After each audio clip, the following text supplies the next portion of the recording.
Welcome to Extracurricular. I am your co-host, Eddie Geller. And I am your other co-host, Stephanie Vanos. Here unofficially, though I also serve on the Orange County School Board. And you're here unofficially from the school board situation. Yes, I am here unofficially from the school board situation. Do you feel like I'm diminishing your role when I just called you? A little bit, yeah. You campaigned all those months and won by 69%. No, you didn't win by 69%. You got 69% of the vote. 68. Well, wishful thinking. Wishful thinking. This podcast is just a mess now. You know why it's a mess? Why? Because you were not here for the interview this week. You're pounding the table as you say that. Well, I'm a little angry. Well, I feel like, I don't know, did you have fun? Are you going to just do podcasts without me from now on? No, I'm not going to do podcasts without you, but you weren't able to be there, so I did an interview just by myself. Let's get into that in a second. First of all, welcome to the Extracurricular Podcast. If you're new here, please do consider subscribing and consider rating us. 5 stars, right, Steph? 5 stars only. 5 stars only.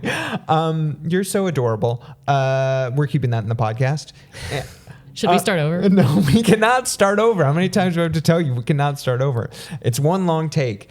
No, you could not be here for this interview this week. I interviewed this week Judi Hayes. Judi Hayes, a wonderful human being. First and foremost, is what I want to say about Judi. She is a public education advocate. She is also an activist and advocate with Moms Demand Action. She's an OCPS parent and also a product of OCPS. And she is a plaintiff in the lawsuit that names you and OCPS and the state of Florida. So she is your mortal enemy? Something like that. Because you and Judi are friends, but since this lawsuit, is there beef now? I'm not going to comment on that. No, I think Judi is, I have known her for many, many years. I appreciate the work that she does for public education and for Moms Demand Action. Well, she was a wonderful interview, and we talked about this lawsuit, this aforementioned lawsuit in which Judi, as a parent of her child, Jack, sued the state and also named Orange County and Volusia County, along with a number of other publishers, essentially to get books back on the shelves in libraries. I mean, that's an incredibly 30,000-foot explanation of this lawsuit that you are named in. Have you been doing bad things? I personally do not believe I have been doing bad things. And I think just as a general description, I think the lawsuit was also just to examine the constitutionality of one of the laws that does attempt to preclude certain books from being on the shelves in schools. Well, you've been very pro book banning. You don't like books, right? Exactly. Those books are dangerous. They make people think. They might, reflect perspectives that are different than our own. Very, very dangerous. I don't know if they belong in schools. Very dangerous. So I spoke to Judi about this lawsuit, and I want to tell folks, maybe you're listening to this and you're like, how much do I care about a specific lawsuit? Well, I will say, it is a very interesting explanation of this lawsuit in particular, if you're interested in the fights anywhere in this country about book bans.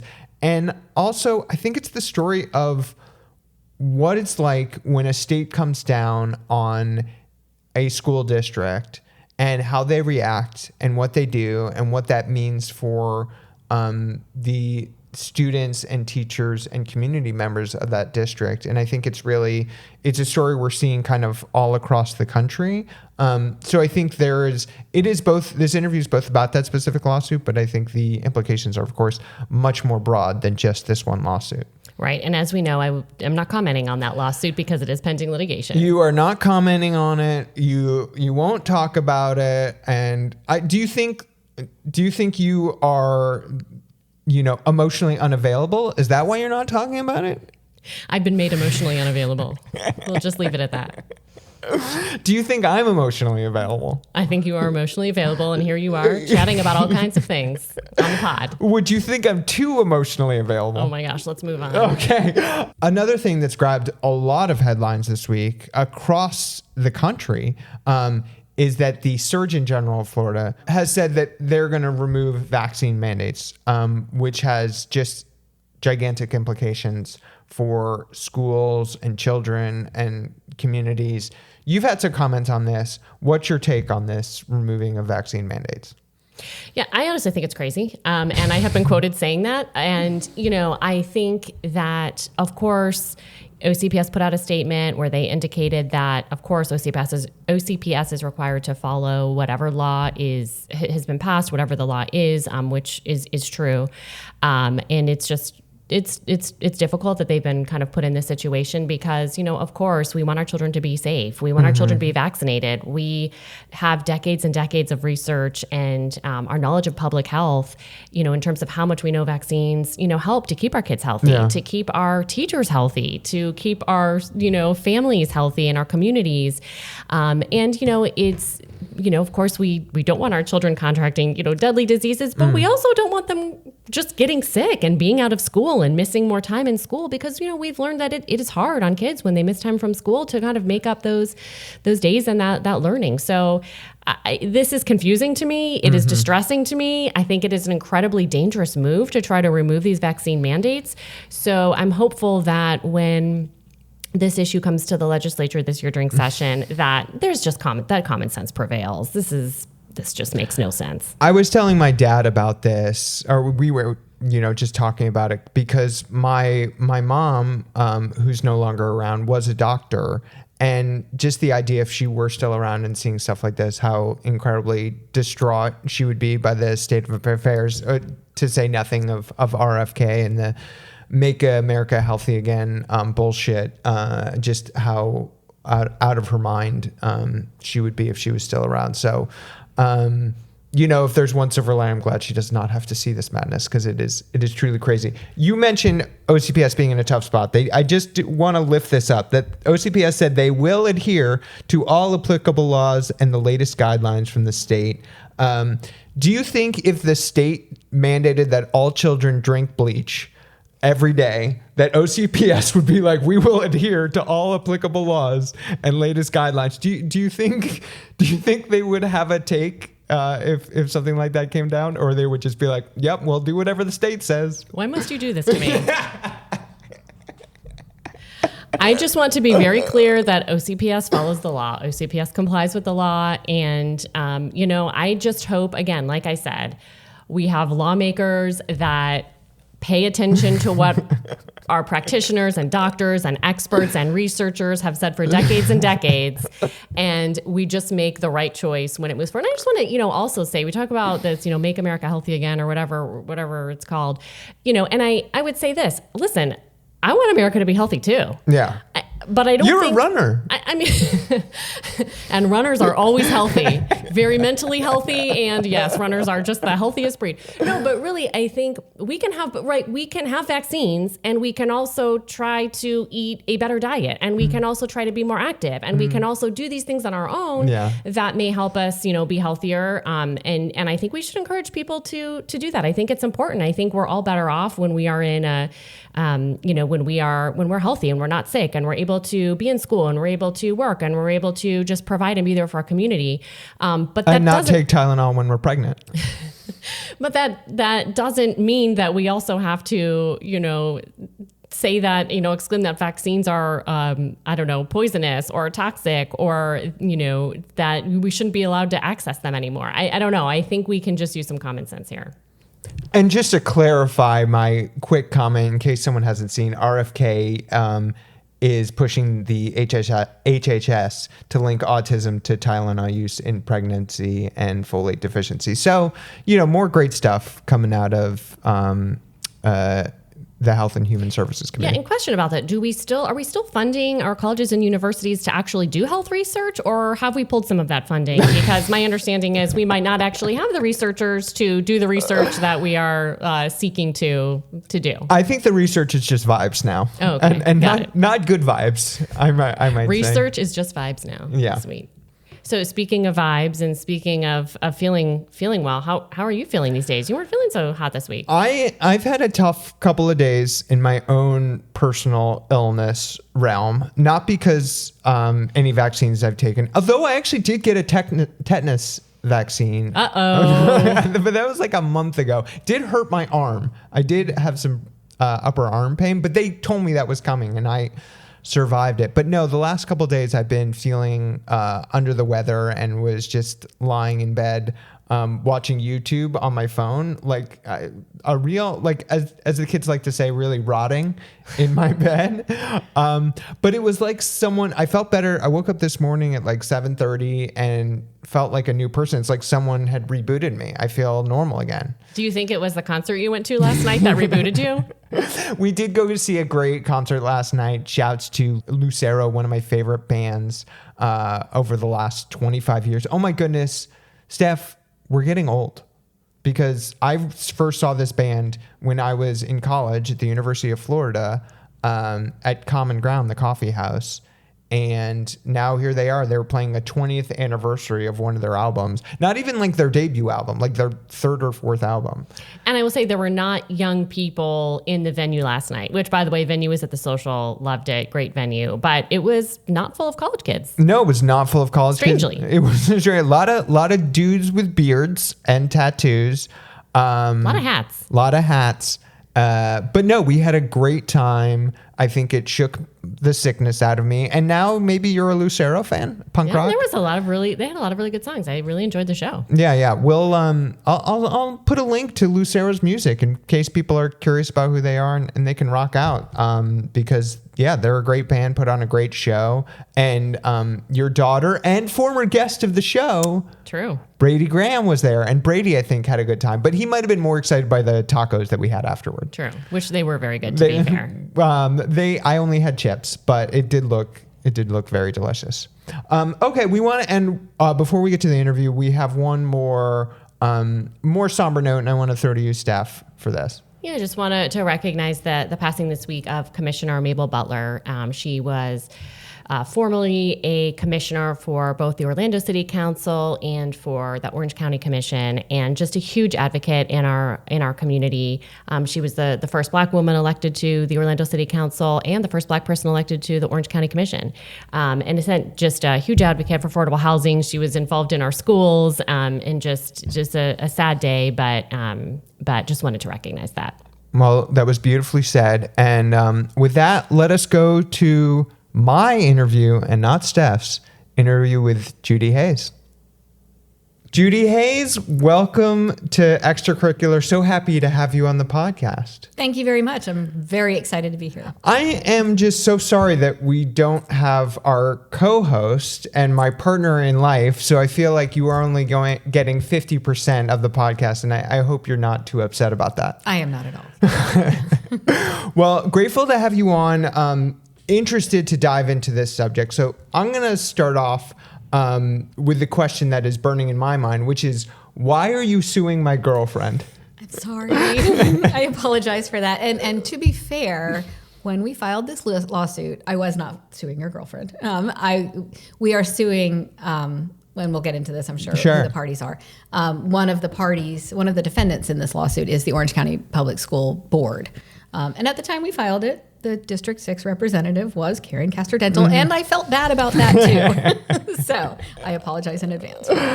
Well, as long as you two are still able to get along, then I guess I should be okay with it. Okay, so starting from that, let's talk about what this lawsuit is. Can you just take us from kind of step one? Why did you file this lawsuit? The other parties? Just kind of give us the 101. Sure. Okay, so starting from square negative one. The lawsuit itself is filed by Penguin Random House. I'm going to get these wrong, so I'm just going to say the 6 major publishing houses in the United States. Penguin is the lead plaintiff, so we call it the Penguin suit, which is why when you asked me to come talk about the Penguin suit, I was going to show up in a fake tuxedo T-shirt. That would have been amazing. But you ended up in a Motley Crue T-shirt, which is I didn't think I was going to be on camera. No, you're good. You're good. It's fine. Okay, so the 6 major publishers, several authors, And there are 2 student plaintiffs. There's my son, Jack, who's a now 12th grader in Orange County Public Schools. And then there's another plaintiff who at the time was a senior in Volusia County, and she has now graduated and she's going to college. So we're very excited for her and her mom. And I'm a party just by virtue of being my son's guardian because he's under 18. So spoiler alert, JH is Jack Hayes. I think everybody probably knows that by now. So we are suing the State Board of Education in their official capacity over the, I don't want to say implementation, but over House Bill 1069, which is commonly referred to as the Don't Say Gay bill, and how it's applied to remove library books from public school libraries. And so by extension, we have brought in as parties the individual school districts, and that is Orange County and Volusia County school boards, because they're ultimately the decision makers on book removal policy and how it gets implemented. Gotcha. And just for clarification, you're appearing here just as the plaintiff, not... Yes. The fact that I am a lawyer is just completely irrelevant. We're going to ignore that, and it only will come into play when I have to explain the 50-cent words that I'm going to use. I feel like I have to get my money's worth out of my law degree. Yeah. So I am appearing here in my capacity as a parent, as a taxpayer, as a member of the school community, and as one of the plaintiffs in this lawsuit. Gotcha. And actually, could you explain why a lawsuit? Like why, this bill gets passed, why decide to go to court instead of trying to lobby to get the bill repealed? There's That's probably a great question. good reasons for that. But that's a loaded question. Yeah.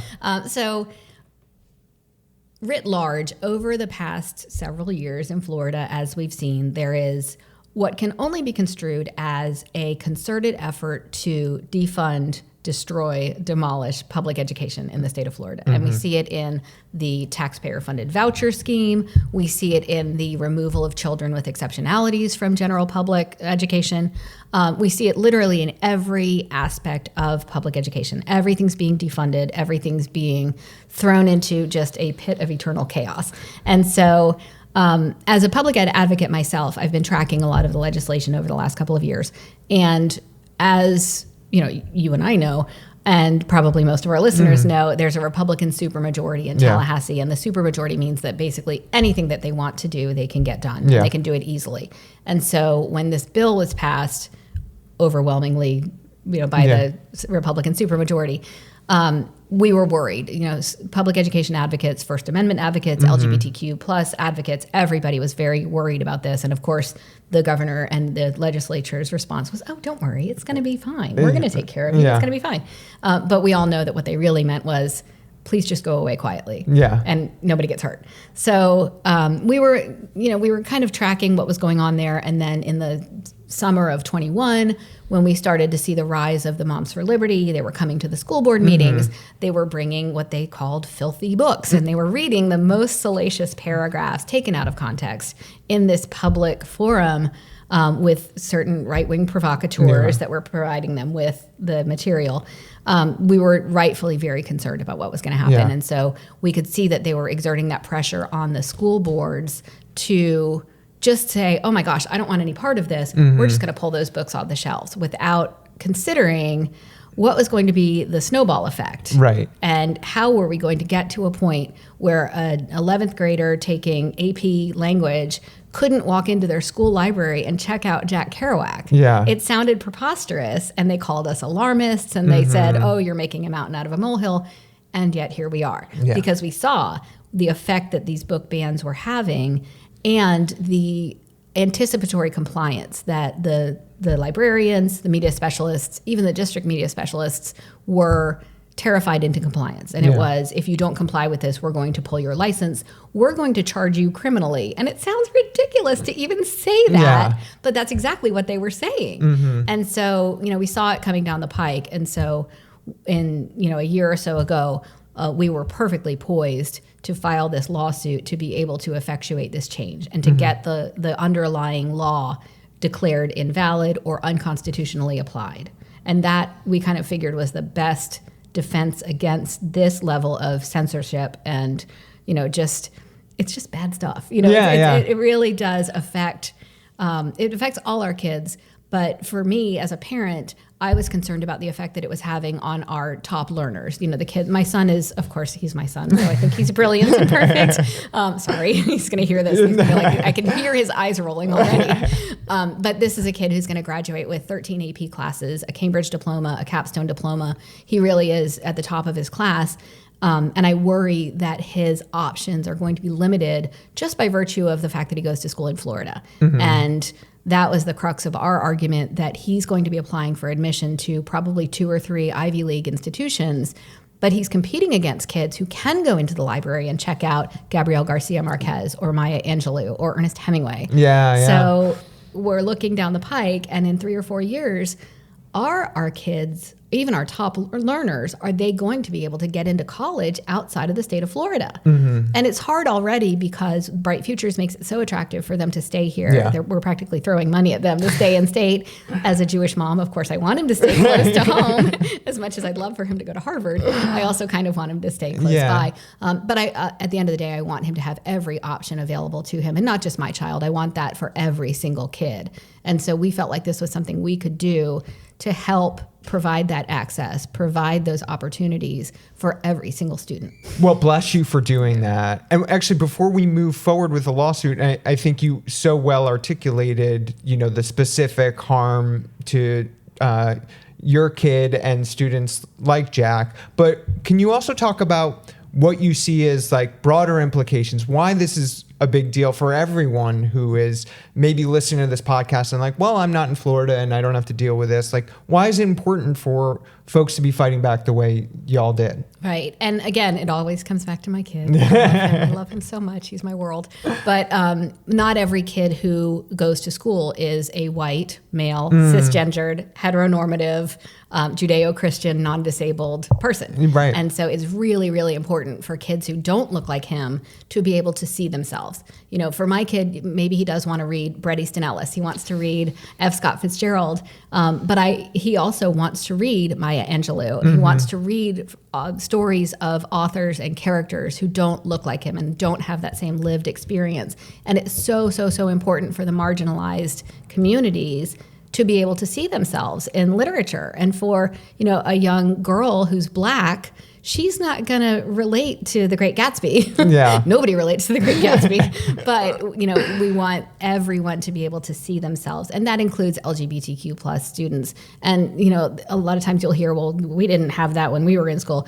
We did. They just didn't feel comfortable being able to live their authentic truth because they didn't see themselves in great works of literature. And it's not that those books weren't there. We just weren't reading them. So to me, as a student, you know, I have a degree in English and I love to read. I always have.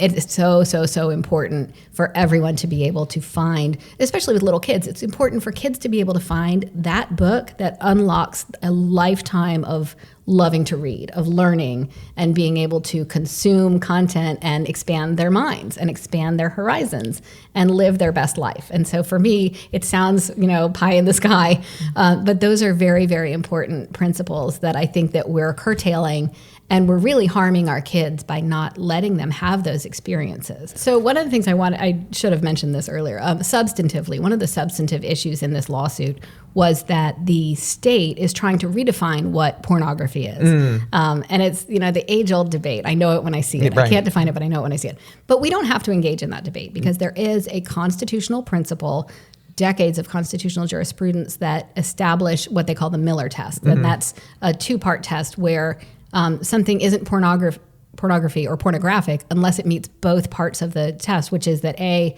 it appeals to the prurient interest, prurient, itching, longing, burning, but also that it is devoid of artistic merit. So the court engaged in a lengthy analysis of this, but basically you can't just pull the scene from Catcher in the Rye where somebody hires a hooker for Holden Caulfield. You can't pull that 2 paragraphs out and say this entire book is completely devoid of merit and we have to pull it from the shelves. So the court was very clear that none of the works that were complained of or that were cited in the case are pornographic on its face. And so they refused to allow the state to redefine pornography, because that's what the state was trying to do. They were trying to say, well, we don't have to engage in the Miller test. We can just look at what the community standards are, which is problematic on many levels. But do you really want to do that in Orlando? I mean, we are a very progressive community, and we should be allowed to decide what goes on the shelves in our libraries. We have trained media specialists who do that. And so the crux of that argument was, these books are not pornographic. And so that was something that we talked about a lot whenever we talked about this lawsuit going forward.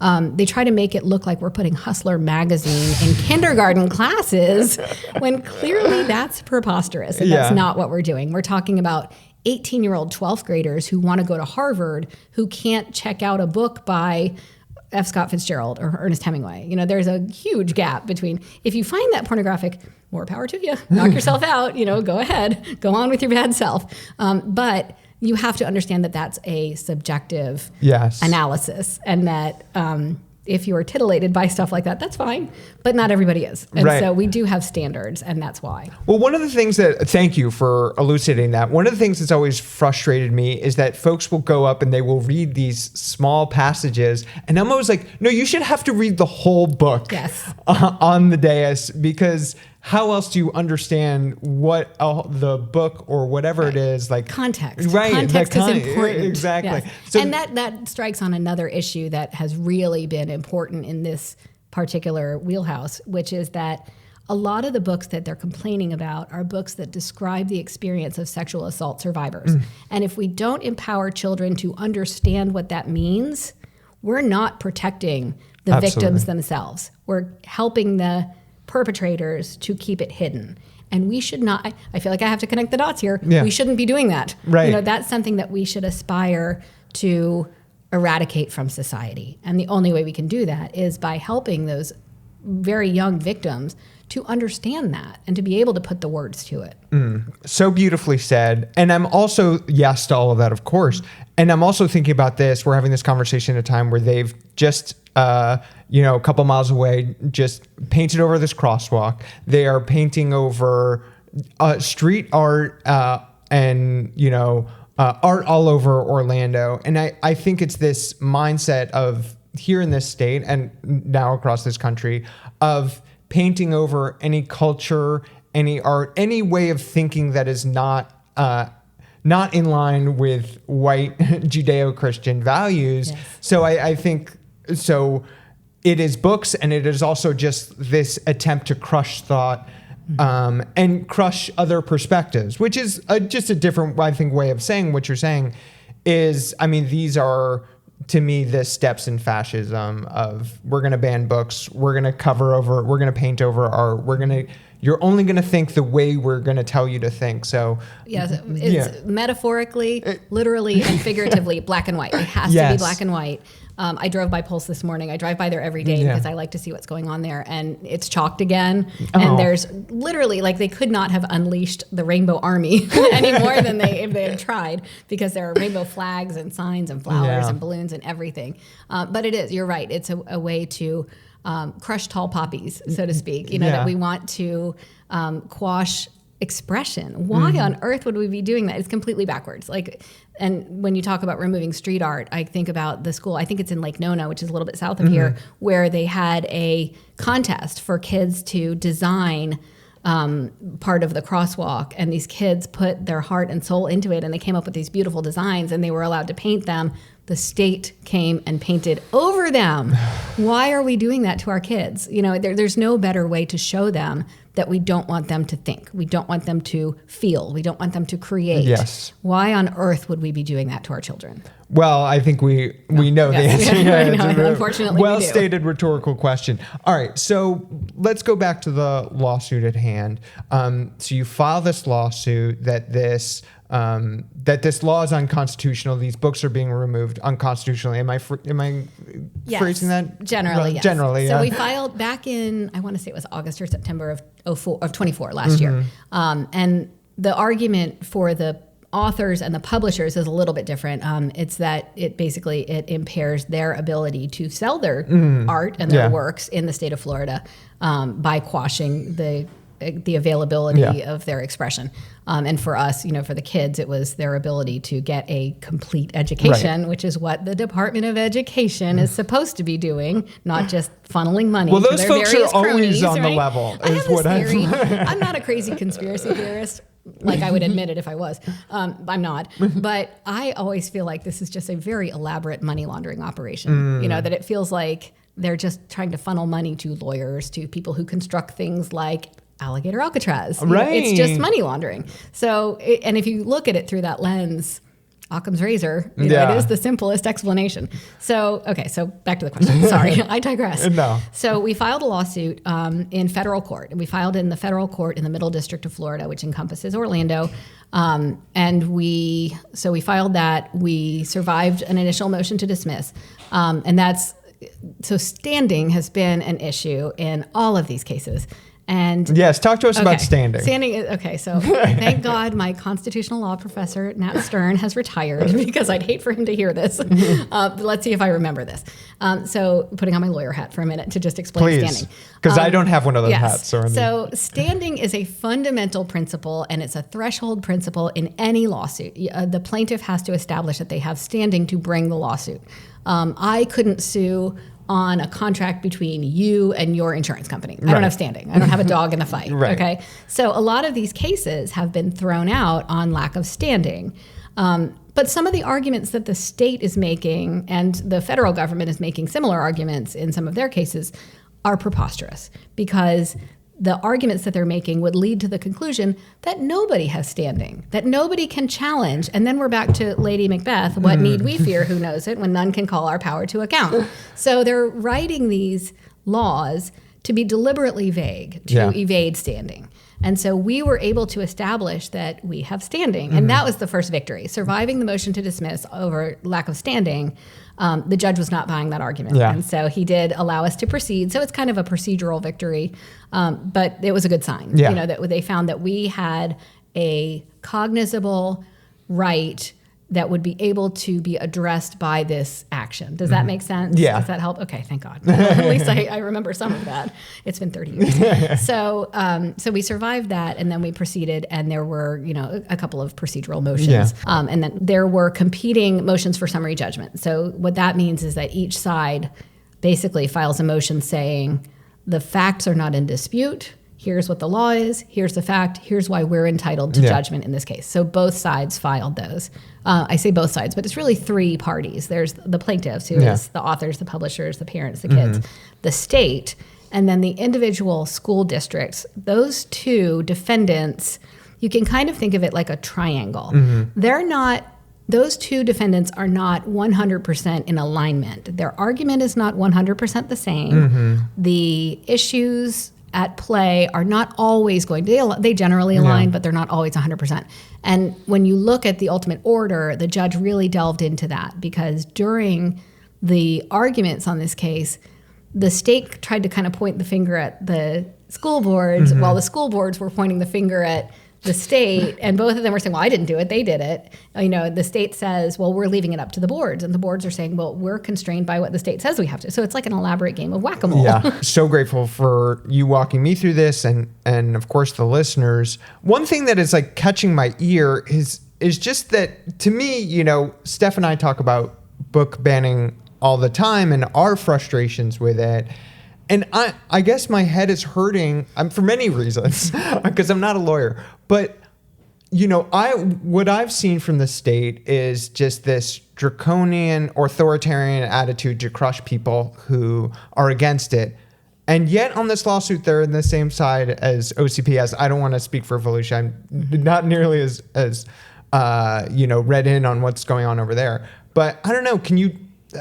I don't know. Can you help explain that to me? No, I can't. I wish I could. I don't understand. So yes, there is a very simple explanation, and it's, OCPS is a very progressive school district. And I say that as a lifelong fan. I'm an OCPS student myself. I graduated from high school in 1990, and I went to all OCPS schools. And so both of my children have gone through OCPS public school from day one, not just my super brilliant and charming and handsome Jack, but also Will, my younger son, who has Down syndrome. And the idea of having a Down syndrome child in public education 10, 15 years ago would have been preposterous. Nobody would have thought that that was even possible. Yeah.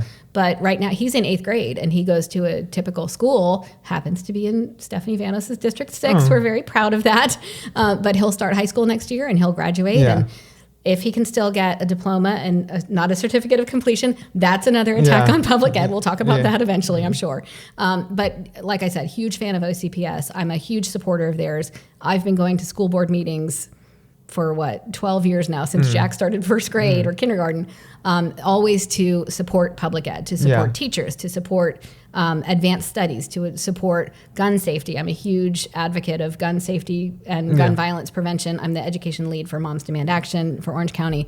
All this to say that OCPS has been tremendously supportive of every kid, not just my kids, every kid. Giving all kids free lunch and breakfast, that's huge. Another threshold issue that inures to everyone's benefit. OCPS has been a wonderful partner for families like mine for years. And so I don't remember why I started talking about that. Got the train derailed a little bit there. No, it's okay. So as much as I believe that the board, with maybe one exception, wants to help protect the right to learn, the right to read, the freedom to express oneself, and just giving our kids the world of options at their fingertips, I think that they are constrained by the governor, the legislature. I think they kind of have the district on a short leash because there's always that looming threat that if you don't do what we like, we're going to replace your superintendent with like a Mom for Liberty or something, or somebody they just did over in Sarasota. You know, the school board candidate who lost the election was put back on the school board by the governor. And so there's always that looming threat. We're going to pull your funding. We're going to arrest your librarians. So that's kind of how we got there. And as a parent and an advocate, I've always felt that OCPS is a very reliable partner, but that they can only do what they can do. And there is always that looming threat that they're going to be replaced by someone terrible who doesn't want what's best for our kids. Yeah.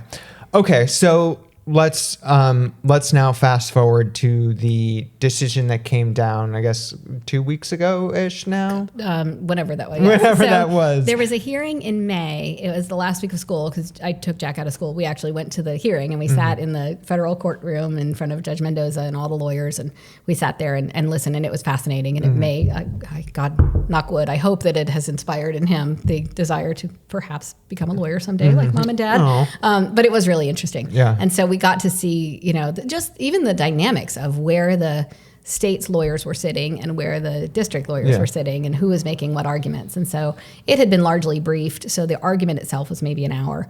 But I felt like the judge was definitely very well read in. He picked up Scalia's quote about the state has always argued that, and I'm going to try to say this with a straight face because it's ridiculous. You're going to laugh. The state has argued that the library books in public school libraries are government speech and therefore not entitled to First Amendment protection. I know, your mouth is open. It's ridiculous. Yes, it sounds ridiculous because it is. And so... Wait, what? And I've asked what is government speech? Government speech is... basically, it's saying, we go back to Napoleon, l'état-c'est-moi, I am the government, I say, and it goes. And you cannot, it is unimpeachable. You cannot argue with, if I say the sky is green, the sky is green. If I say the emperor is wearing a beautiful suit, the emperor is not naked. So that has always been their argument. This is how we say it is, and that's... And I don't know. I mean, I don't know about other people's kids. I could never get away with that with my kids. Yeah. It was not like, because I said so. Well, why? So that was their argument, that this is it, and that's as far as it goes. But Judge Mendoza picked up on there's some language from Justice Scalia, darling of the right, where he said that if the state is sanctioning speech that is in the books in the library, and if the library contains at the same time de Tocqueville, Mein Kampf, all of these books, then the state is babbling inconsistently and prodigiously. And as soon as I heard that, I was like, oh, he's buying this. That's kind of when I started to get an inkling that we could possibly win this argument. And sure enough, so that was in May. And in August, it was a Wednesday afternoon, I was in Publix when the lawyer called me and said, you're going to love this. That was when the 50-page summary judgment order dropped.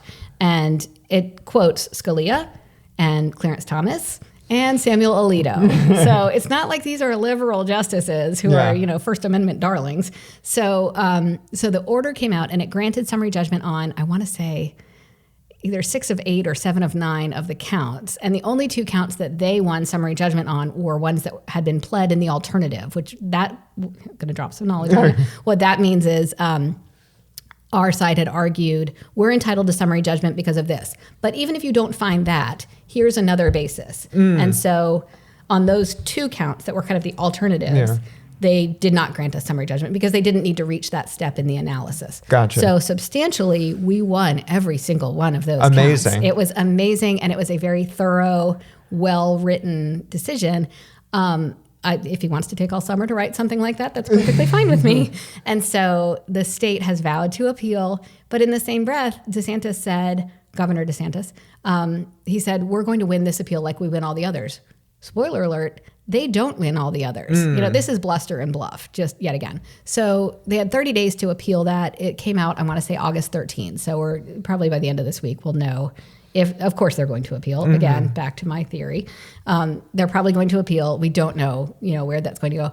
My hunch is that this could end up in the Supreme Court. Oh, wow. I'll be there. I'll buy a new suit. I'll be sitting right there in the galley.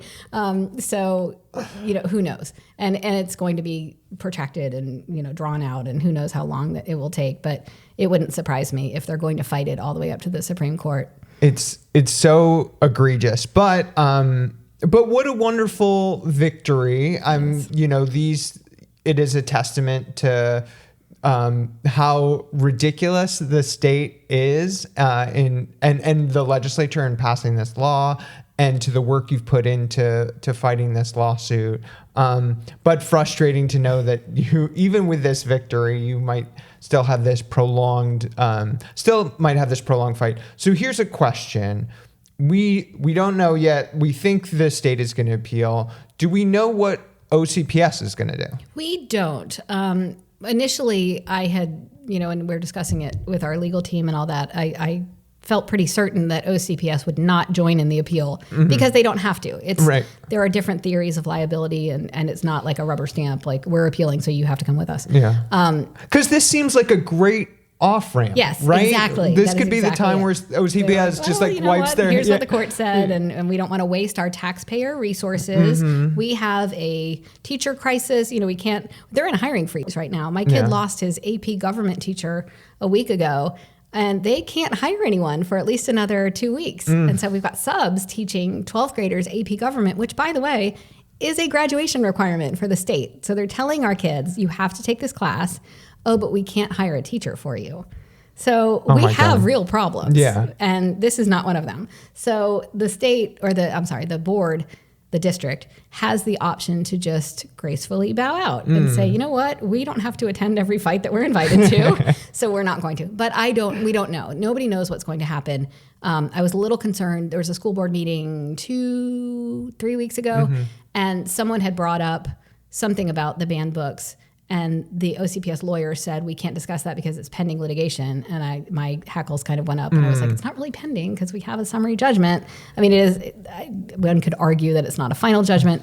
But my hunch is that signals that he is probably going to advise that they join in the appeal, which will be very disappointing. I mean, I get to be the inflammatory one on the podcast, and my partner is not here, so I feel free to say this. If that happens, I think that would be unconscionable. I think this is and I'm coming at this at a little bit of a different place in the sense that I think we are, not that you feel differently, but I think about it in times of these fascist times, and Orange County, and to your point, OCPS has been really this beacon. I would phrase it as bend the knee and just say, we will still go along with what this state dictates just to stay in their quote unquote good graces. I would call it maybe chicken shit if they... You might call it. I might call it that. I mean, we don't know what's going to happen, but I too was at that school board meeting, and I have the same worries about them doing that. And I know it's so frustrating. What do you think is, we can't know what's going on, but what do you think those conversations might be happening? I don't know. Do you want to speculate? You don't have to. Well, I mean, you can kind of see the writing on the wall. In the last couple of months, there have been some comments during the public comment section, during the public board discourse, where certain board members who have been historically champions of free expression, even they're getting tired and frustrated. And I can't really blame them. They're like, just take the book off the shelves. Let's just get rid of this problem. But like you said, bend the knee is a great analogy. But what I always say is, if you bend the knee, they will break your leg. And we're seeing that writ large with Trump is attacking Harvard. And you see that the schools, the law firms that are capitulating, it's a bad move, because the ones that are standing up and fighting are winning 100% of the time. And so we need everybody to get brave. We need everybody to get brave. We need everybody to get loud. A couple of years ago during the pandemic, I started an organization called Speak Up OCPS. And at that time, we were lobbying to get OCPS to keep masks mandates in place to protect our kids. This was before we had vaccines. Nobody knew what was happening. We actually sued the governor over that too, and we were somewhat successful. And that was on behalf of my other child. So I created Speak Up OCPS. Speak Up stands for Support Public Ed for All Kids. And so I have toyed with, should I get that back up and running? Because we did empower a lot of people to come to the school board meetings, make a public comment, and just let the board and everybody who's watching know we're fighting this. We're all here, and we are legion, and we're brave, and we're going to get smart, and we're all here. Because I do it a lot because I feel like I have this voice and I have this microphone, metaphorically, and I can get that out there. I have a pretty big social media platform, and so I can amplify that. But I also find that it's a tuning fork within the community, and somebody else might be thinking that, but they may be thinking that they're alone. And once they hear somebody else say it, it might get them to write a letter to the editor, or to speak up at a meeting, join the League of Women Voters, find something that you can do to help band together. With collective action, it makes everyone braver, smarter, stronger. So that's what we need to do. We just all need to get brave and quickly. Well, I think about, and I've said this to Steph, is, these days I feel like every day there's 1,000 decisions being made across the country that are like this, about whether we are going to stand up and fight back, or whether we're going to, again, just capitulate. And I think it is the accumulation of capitulation, apologies for the rhyming, that I think is actually what is scary. I mean, the people who have power, yes, they have actual power to do what they want, whether, again, state or nationally. But if we stand up and fight back, as you've proven, we can have a voice and we can fight back. But if we just preemptively just say, we'll do whatever you want, then yes, then we are on the fast track to authoritarianism. So totally. And what I always tell people is, do whatever you can. Do what you feel comfortable with. Maybe step a little bit out of your comfort zone. Exactly. But with the League of Women Voters always talks about, there's 3 things that you can do. You can donate your time, your talent, your treasure. And so maybe you have some time and you can just help check people in at an event. Maybe you just have money and you can donate money to people and causes that you believe in, that are fighting the fight that you would be fighting if you had the time or the luxury of, being able to. Some people can't speak up because their employer won't let them, or, whatever it is. And the third one is talent. Maybe you can write a letter to the editor. Maybe you can run for office yourself. Maybe you can, we all need to, like I said, we all need to get brave, and we all just need to get to where we can make this change. We all need to rise up, and we all need to band together. And I think we'll find that we're so much stronger than we think we are, because there's so many of us who feel the same way. Absolutely. And I know when Steph does a video or does a post and speaks up about these books, or calls out the state board for what they're doing, not in any inflammatory way, but just saying, like, this is the legal implications of what you're trying to say, she gets a lot of feedback, and not, a lot of it privately, of like, thank you for speaking up, thank you for talking. And yeah, we have people who have the power to do that should, and hopefully pave the way for other people to, like you said, that tuning fork to come find their voice. Okay, so here we are. How are you hoping this all resolves? We are waiting for a decision from the state, from OCPS. What are you hoping happens next? Best case scenario would be that they would not appeal it and just put the books back in the library. I always say, if I was a librarian at OCPS, and I'm not, but if I was, the day after this order came out, I would have had a banned books display in the front of every school library. Like, here you go, kids. And you know what? Those books probably would have all been checked out within a day. Because the best way to get a kid to read a book is to tell them that they can't read it, right? So maybe this is all an elaborate ruse, but that's best case scenario. Most likely is that it does get appealed, and I'm worried, and I'm pretty convinced that OCPS is going to join in the appeal. Unfortunately, I would love to see a huge community outswell of support this week, trying to convince them not to. But I don't expect it. So I do expect that they will appeal it, and it will drag on and on and on. In which case, we're looking at 2 to 3 years before it's resolved, for whatever that's worth. And worst case scenario is, it gets appealed, it gets overturned at the 11th Circuit wholesale, that they just throw out the entire opinion. I don't think that that's likely to happen. I feel really good about our chances. I feel very good about Judge Mendoza's opinion. I think it's strong. I think it's airtight. I think it's fairly appellate proof. But there's always, you can always find something. In theory, if OCPS were to decide not to appeal it, it probably wouldn't change much about the appeal. That the state would proceed, and maybe they feel like they have a better chance if they provide a united front. I don't know. But I do know that it will waste a lot of our money. I knew that we will waste a lot of money and resources on something that is a fool's errand, in my opinion, when we could be using that money to fund the arts in schools, sports in schools, hire more teachers. I could tell you 12 things off the top of my head that we could use that money for. And I, as a taxpayer, as a parent, would so much rather see us hiring more music teachers than banning more books. Well, amen to that from your lips to OCPS's ears. Thank you so much for coming on the podcast and explaining all this. Sorry, Stephanie could not make it today. Thank you for having me. I totally understand. She sends her best, though. Great. Thank you very much. It was great to be here. Yeah, great having you. Thanks.